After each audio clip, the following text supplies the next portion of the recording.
So within a moment of speaking with him, I found out that he just experienced the most horrific pain a person can experience. And no, it was not watching Real Housewives of Atlanta, although it's close. That's really close, man. Paul Mecurio joins us because he's going to be at Rick Bronson's House of Comedy Thursday, Friday, Saturday. Let's get that out of the gate now. Yep. And I want to say before we get started, people are probably thinking like, this is learned from people who lived it. Why is there a comedian on the program? Because, man, part of the healing is laughing a little bit too. Absolutely. And so welcome. Norman, I tell everybody to look up Norman Cousins. Norman Cousins beat, cancer with all that idea of positive thinking and laughter and everything. But good to see you again, buddy. It's been a few years. We were on the radio together a few years ago. Thanks for having me on.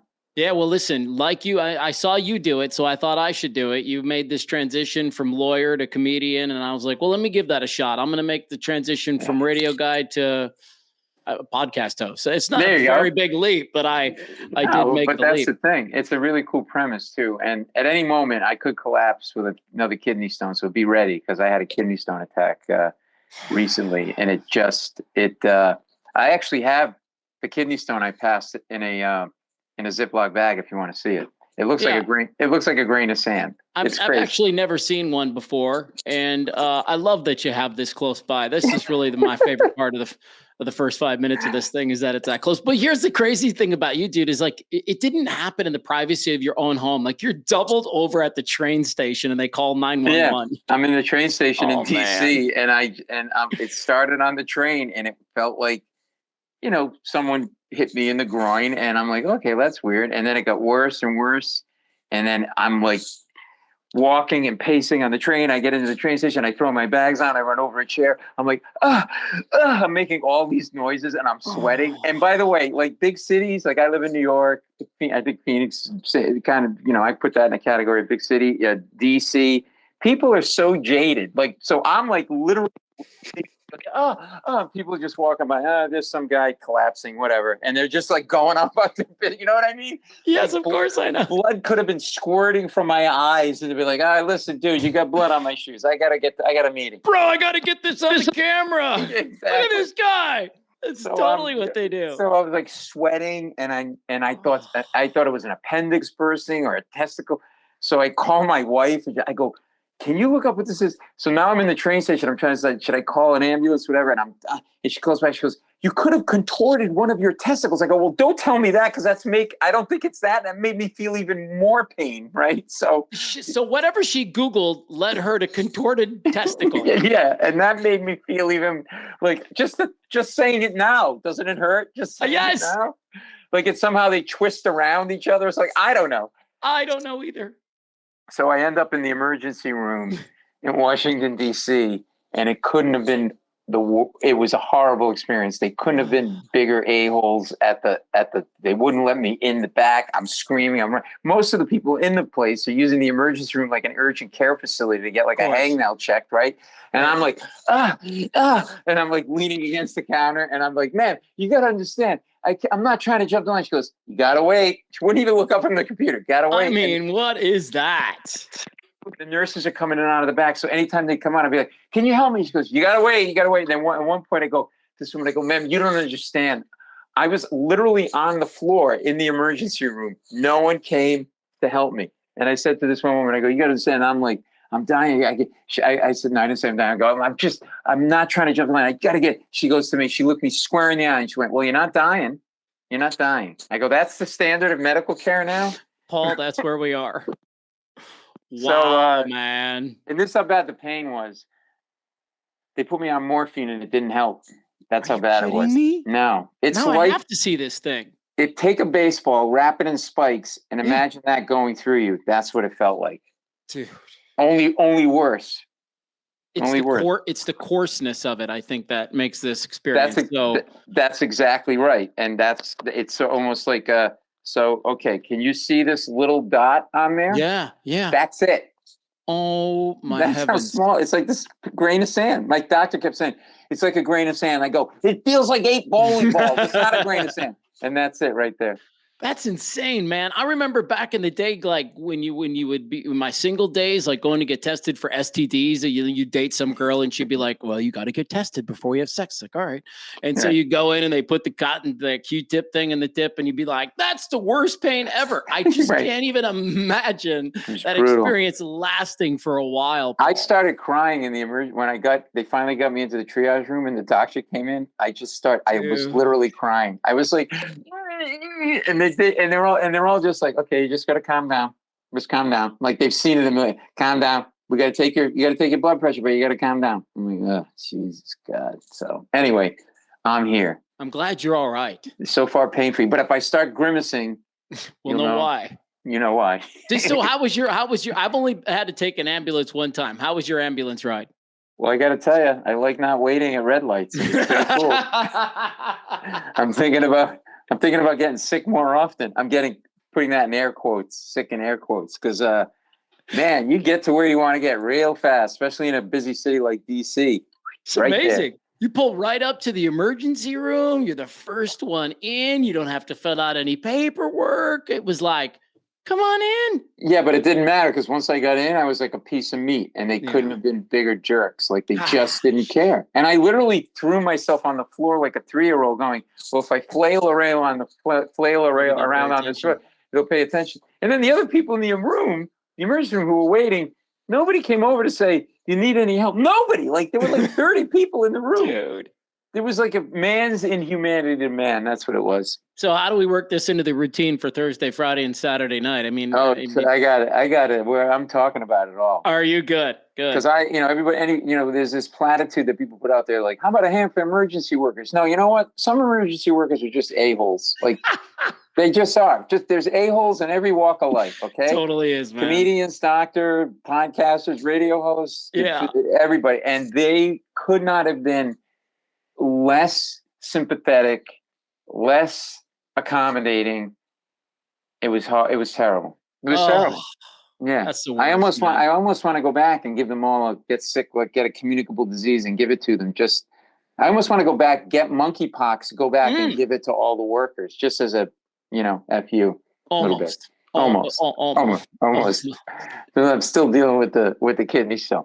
So if you have a kidney stone, kick in, call me, and I'll walk you through what you got to do to get in the back. You got to really make sure you just tell me to calm down. Make sure you just tell me to calm down. She literally is like, oh, and then one last thing. So they're trying to get an IV in me to give me some morphine, right? Yeah. So this is what I hear. So, I put my arm out. I'm not really interested in looking, so I look away. And this is what she says, quote, the nurse, "Oh, I'm so sorry. I'm so lame at this. I'm sorry," as she's sticking me, and then blood starts squirting everywhere. You don't want to hear your nurse say that, right?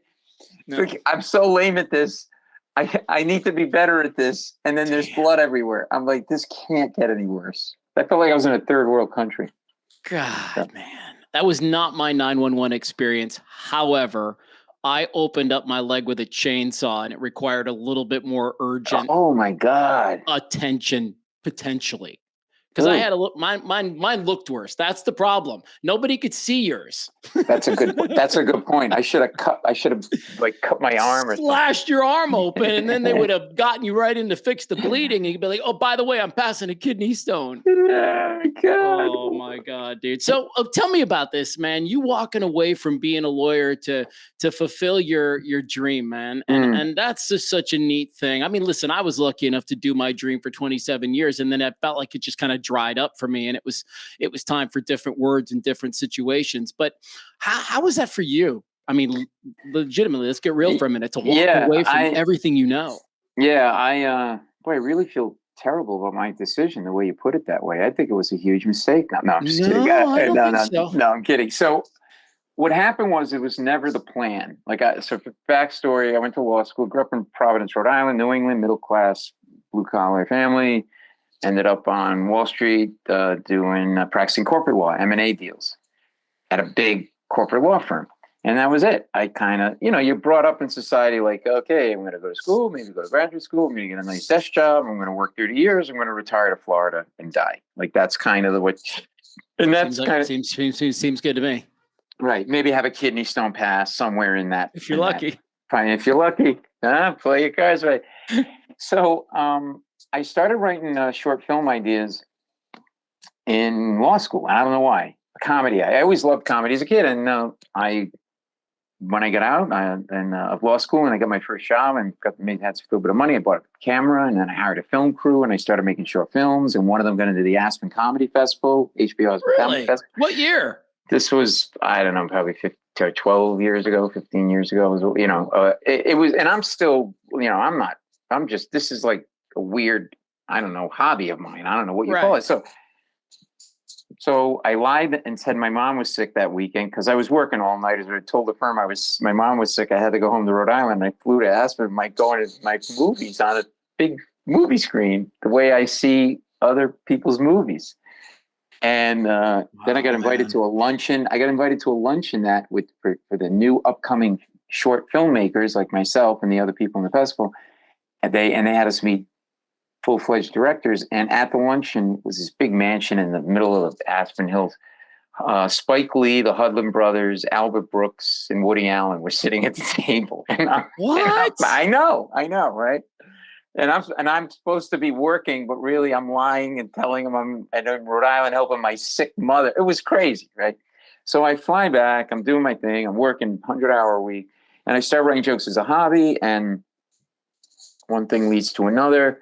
I start amassing like a passworded file with all of these jokes in it because it was on the system of the firm, and I didn't want the firm to know I was writing jokes. They would have liked, right? And so and then one night I got invited to a private function where Jay Leno was a private entertainment, and I said, well, let me go kill an hour.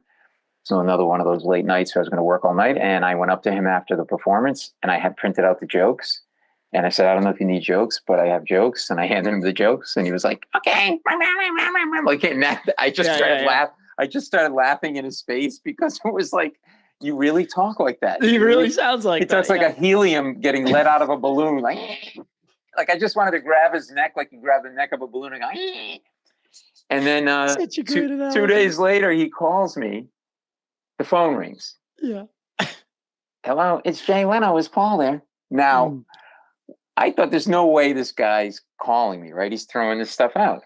So I didn't believe it was him. I thought it was my friend David, who likes to pull pranks, and he was pretending to be Jay Leno. That's so funny. And he goes, no, it's Jay Leno. I go, yeah, right. I go, no. He goes, no, it is. I go, David, this is ridiculous. Stop. I'm in no mood. He goes, no, really. And then I actually said to Jay Leno, you do a lousy Jay Leno. And then he goes, I read your stuff and I need jokes for the Tonight Show monologue, and I'll hire you to send in jokes for the show. I'll pay you $50 a joke. And whatever I use, I'll pay you. And I said, you're serious? He goes, yeah. I go, one time? He goes, no, just send me stuff in. If I think I can use something, I'll pay you. And I'm about to hang up. He goes, by the way, what do you do for a living? I go, I'm a lawyer. He goes, I knew it. He starts busting my chops. I go, why? He goes, you write like a lawyer, too wordy. He goes, you're just writing a setup for a joke. You need 1 or 2 lines. You're not writing the Magna Carta. You don't need 12. You don't need 8, right? And then a week later, he called me and he did one of my jokes. I was doing one of my jokes on Tonight Show. I watched the joke with my girlfriend, then now my wife, and another couple, popped the champagne, did the joke. My head exploded. Dude, it's got to be like hearing your song on the radio. You know what it is? I always loved watching stand-up as a kid on TV, and now that box where all those things had come out of were now the words were now my words, and they were creative and teach. And I created something out of thin air. I didn't hate what I was doing, but I was an advisor on transactions, and that's not a terribly creative thing. And I think there may be something in me that needed a creative kind of outlet, you know?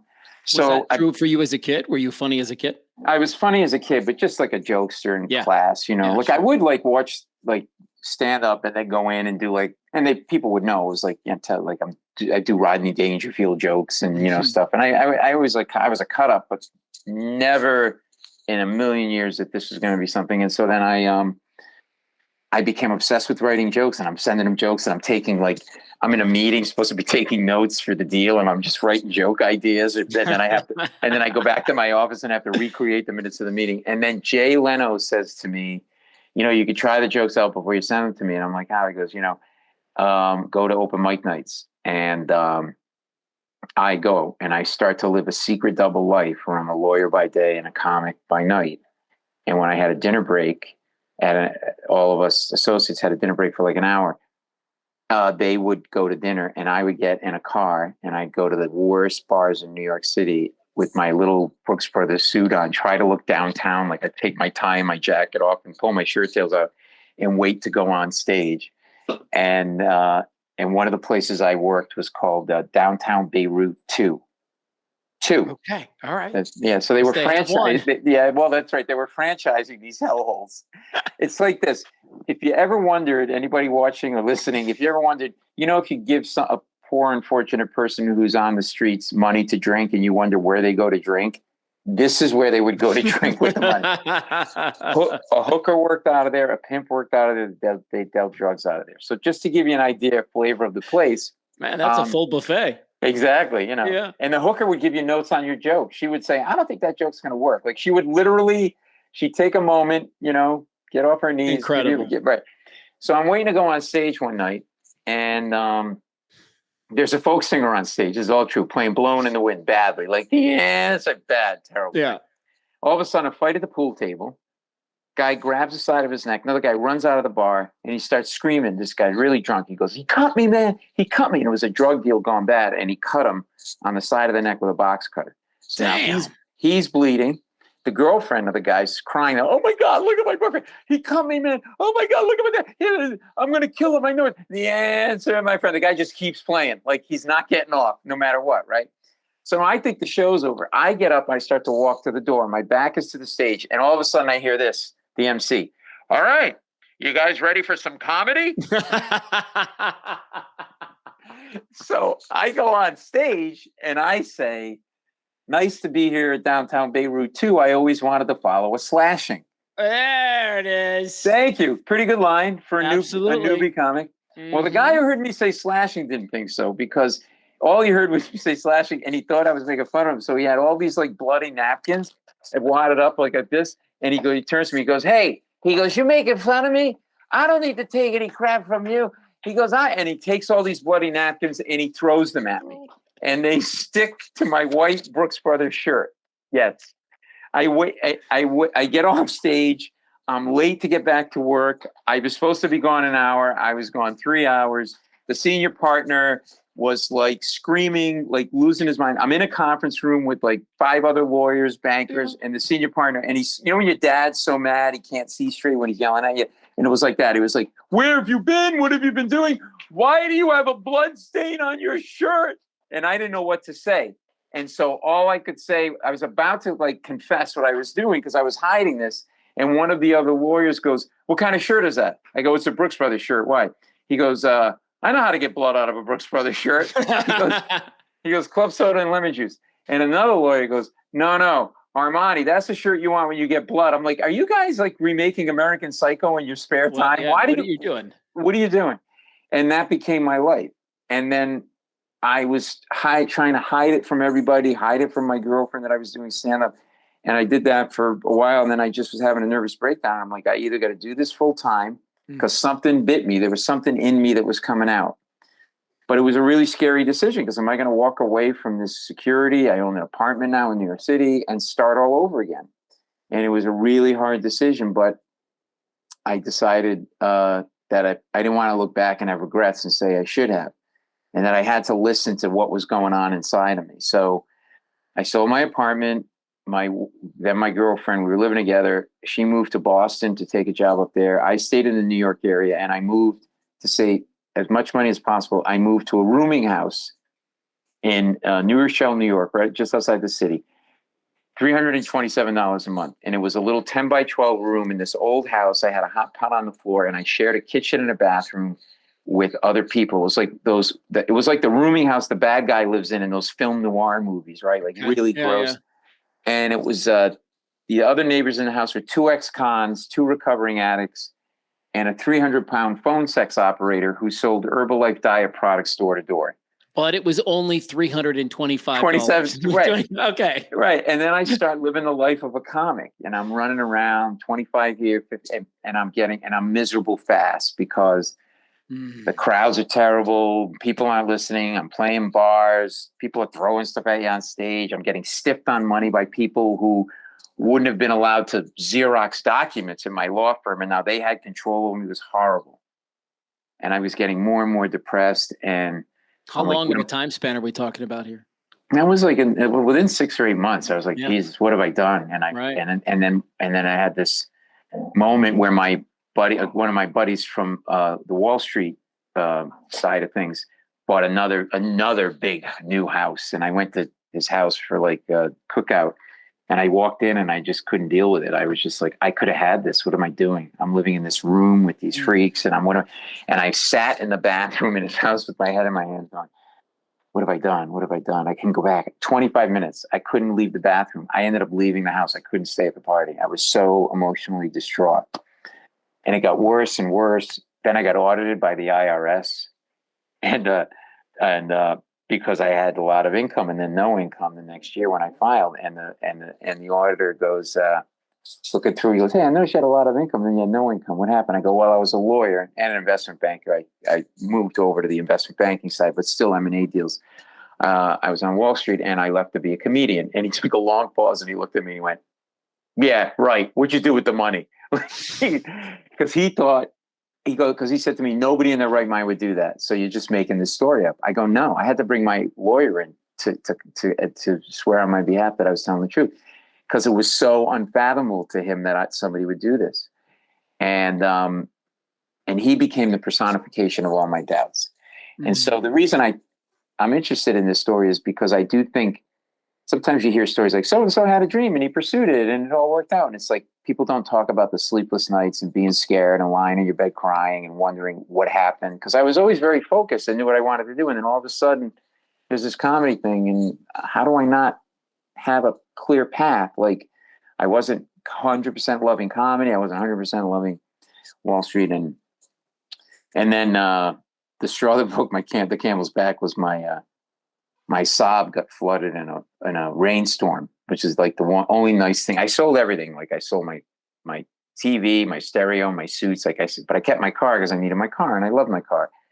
And I woke up one morning and it was on the 4 feet of salt water from a river nearby that had overflowed. And I just was like, just like getting punched, and then boom, boom, one more punch, and then somebody called and who was opening up a department at a bank, and said who I worked with him as a friend, and said, do you want to make some money, help me open up this department? I'm like, nah. He goes, oh, you make some quick money, 50 grand, whatever. I don't know. So because just convinces me to go in for an interview. So I went out and I bought a suit. And then the next couple of mornings later, I'm standing on a train station in my suit with a Wall Street Journal under my arm. I look to my left, I look to my right. There's 30 other guys in the same suit, look exactly like me, going in for an interview for a job I have no business wanting, that I really don't want to do. I'm like, what am I doing? I get an interview. I get another interview. I get a call back. I negotiate. I got a raise in pay and a higher title than when I left Wall Street. And they made me an offer. And then I had 2 weeks to accept the offer. And I couldn't decide what to do because I knew it wasn't the right thing. And I was really like vacillating and a lot of talking to everybody, trying to get, if I saw you on the subway and you looked reasonable, I'd be like, okay, here's my problem. What do you think I should do? Like at that point, I was like just completely just emotionally a mess. Right. And then so at the end of the 2 weeks, it was like a Friday, I called and said, I called and accepted the offer, hung up, called my girlfriend, and I started crying on the phone like a baby, not out of joy, but out of like, she was, why are you crying? I go, because I took a really intense job that I really don't think I want, but I don't know what to do. And I'm so lost, and I've never been lost like this. And it's scaring the crap out of me. Yeah, man. And so I went back, moved my girlfriend back, recreated my life on Wall Street, got a new apartment, got new suits, got a new TV, swore off comedy. And then 3 months later, I was back in the clubs like an alcoholic looking for a drink, doing it again. How long before you walked away from that Wall Street job? Well, it's a good question because like I'm 6-7 months in and I'm like, I didn't like the guy I was working for. He was everybody else I worked with on Wall Street could not have been nicer and cooler and smart people. This guy was your stereotypical kind of Gordon Gekko-y kind of Yeah. D bag, so. And then one day, I think what happened was I needed approval from people on Wall Street that it was okay to do what I was doing. For some reason, I don't know why. I was in Phoenix, actually, ironically, at an HMO. I think it was Pinnacle West, it was called. I don't know if it's still there. And we were selling Pinnacle West. It was a big deal. And the president of Pinnacle West comes in, gray-haired guy, and he goes, "Did I see you in the room with like bankers and lawyers and everything? He goes, did I see you on TV last night?" To me, I'm like, "No." He goes, "Yeah, I think you were on TV. You were doing some funny stuff or something, or telling jokes." "No, no, no. Yeah, there was a thing. There was other people." "No, no." Well, it turned out like months earlier, I had shot like my first TV appearance, but they didn't tell me when it was going to air. I forgot about it. I was so down on comedy, like it didn't matter to me. And he saw it, and I was like, "Oh yeah, that was me." And it was like another long pregnant pause. And I'm like, "Here it comes. This guy's going to blow my head off my shoulders." And he was like, "It was great." He goes, "Hey, everybody, my investment banker's a comedian. How cool is that?" He goes, "You know what? I want to see you." He goes, "I'm going to get my secretary buy a bunch of tickets to the comedy club tonight, and you go on stage and perform for us." I'm like, "No, no, no, no, no. I'm not doing that." He fell in love with me because he said later it humanized me to him. I wasn't just this money grubbing banker, right? And then something happened that it kind of a switch clicked, and then I felt like that guy's approval, like for some reason, had a big impact on me. Dude, belief is powerful. Yeah, and then I left again and moved to another cheaper apartment, stayed in the city, stayed with my wife, stayed with me. We living together, and we eventually got married. Blah blah blah. And then I got on the Daily Show, and so it took off. It took off. Yeah, I but want to press you on something now. I want to press you on a little piece of that, which is, you made this comment that, you were in that transition, and we've all been in what Dr. Seuss calls the most useless space, right? Where we can't make a decision. And I've come to learn that the answer is within us. We all know really what we need to do. We can consult and we can get some feedback. But at the end of the day, I wanted to ask you, did you end up doing what you knew in your heart and your soul you were going to do anyways? You mean, did I know that this was? Or did somebody influence you? Like of all these people, like there was if somebody had said the right words, would my, you still be an attorney?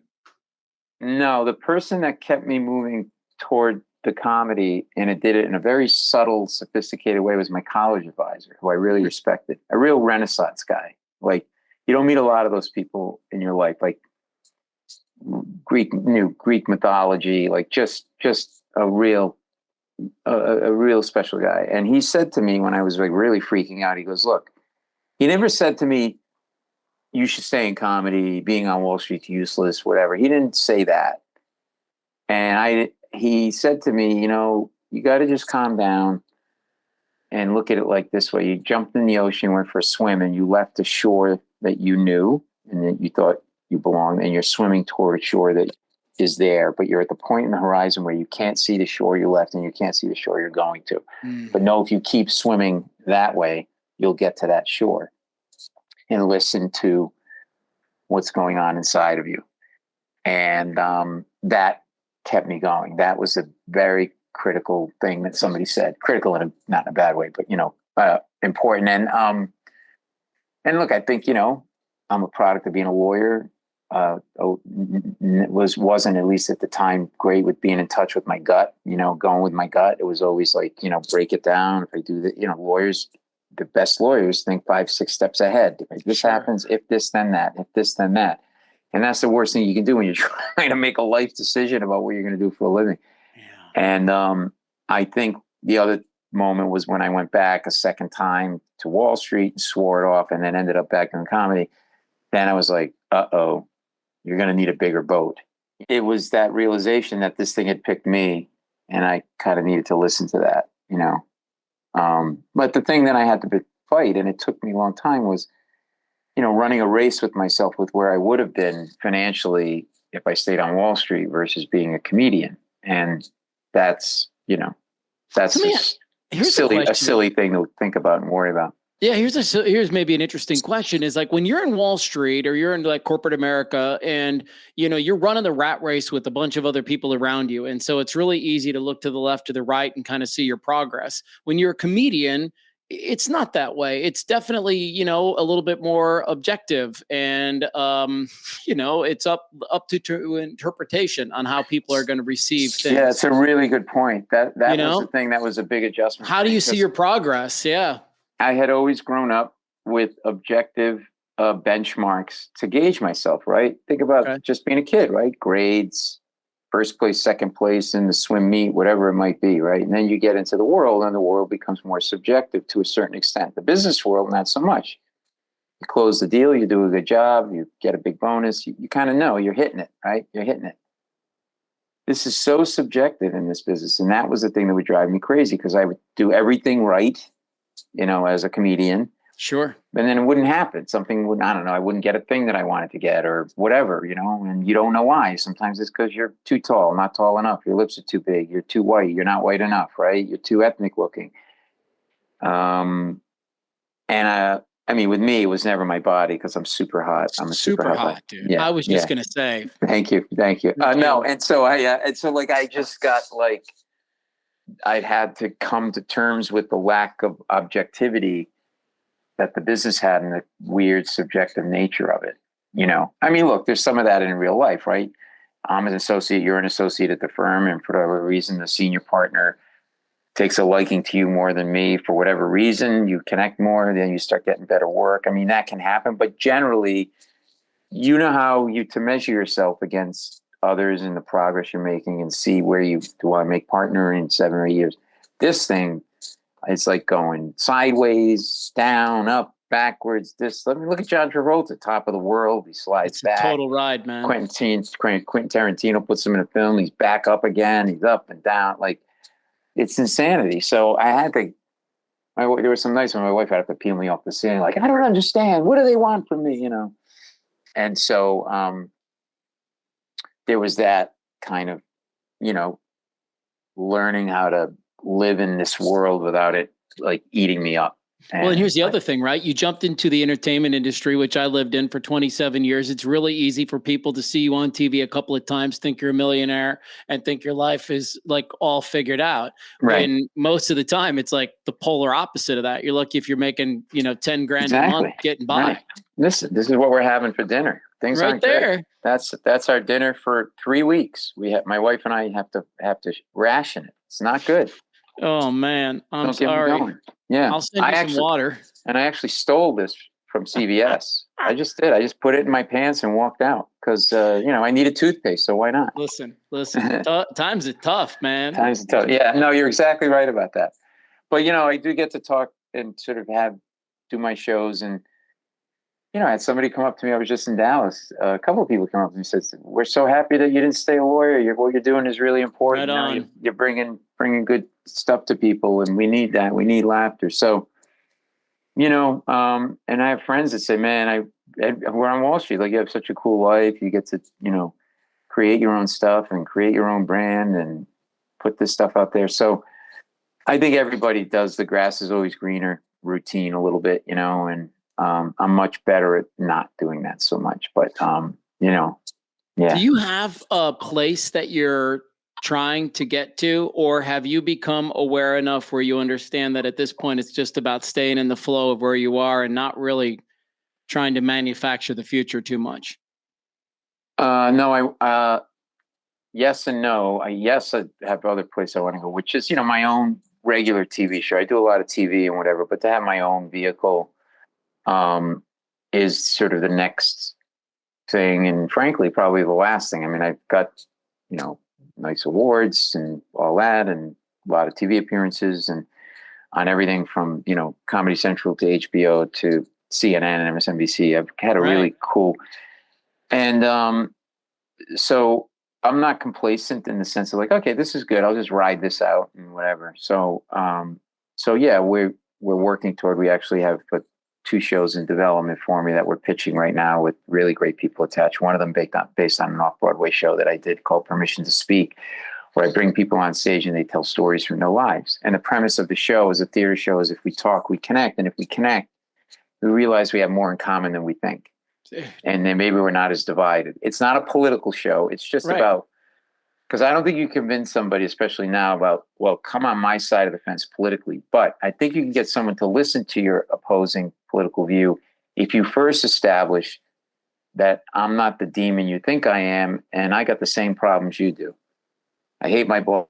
My wife and I fight. My kids are pain, whatever, right? You start to go, okay, well, we don't agree on, say, abortion or gun rights or whatever, but the person's not the demon I thought he was. We just don't agree on this thing.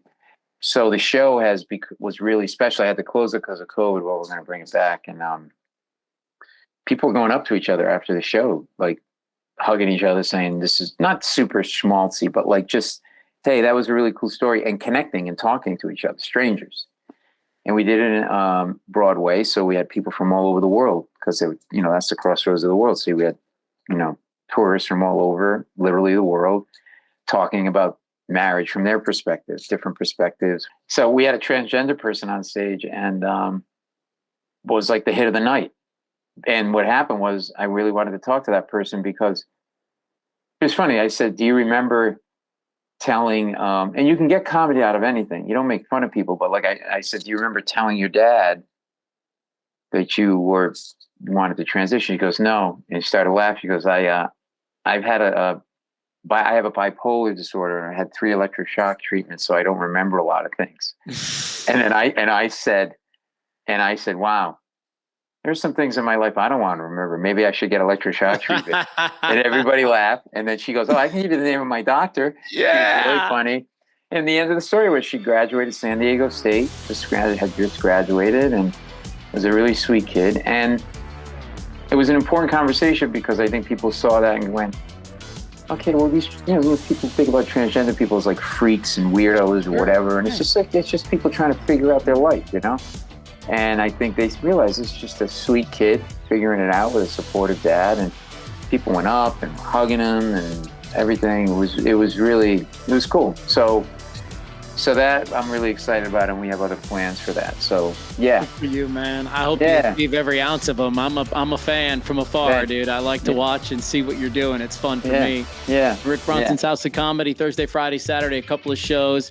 It's always nice to visit with you, man. And I'm happy you're not passing kidney stones right now. Thanks. And people can go to @Paul Mecurio is my handle on all the platforms, TikToks, Instagram, Facebook, Twitter, @Paul Mecurio, one R in my last name, Mecurio. If you do 2, it's a different guy, Paul Mecurio. And I got all sorts of cool stuff we've been posting from my one-person show and other videos. And going to the Emmy Awards in a couple of weeks with The Late Show. Yeah, well, I work on The Late Show with Stephen Colbert. Sure, I appear regularly on that, and we're up for Emmy Awards again. I've won Emmy Awards and Peabody Awards from The Daily Show and The Late Show before, but we're going to the Emmy Awards, so you might see me there getting arrested or whatever I might end up doing, getting drunk and getting in trouble. I don't know. But yeah. Dude, if you had stayed an attorney, you might be a billionaire. And then what a miserable life that would have been. Exactly. Now you're at the Emmys. Now I could just buy. Then I would have to buy my Emmy. At least I won my Emmy. So there you go. Yeah, dude. I love it, man. Yeah. All right, man. Thank you for being such a great dude. Yeah, man. You too. Today. Great to see you again, brother. Thanks. Okay. We'll be in touch. Bye. Bye.